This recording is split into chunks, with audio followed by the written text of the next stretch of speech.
रखरखत्या उन्हात जर थंडगार कर्ड राईस मिळाला तर वाह, क्या बात आहे. ताजेतवाने करणारा, पोटाला हलका आणि चवीलाही अप्रतिम.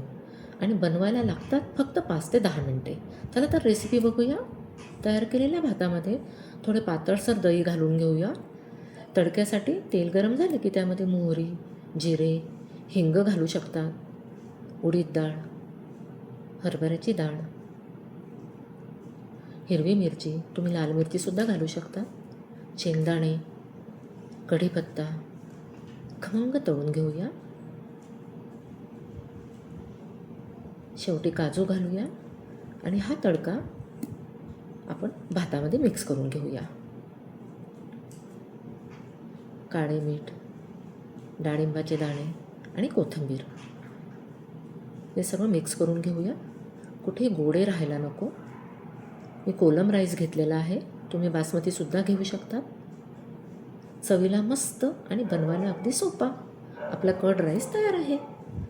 भेटूया पुढच्या रेसिपीमध्ये. तोपर्यंत आनंदी राहा, हेल्दी खा. एन्जॉय.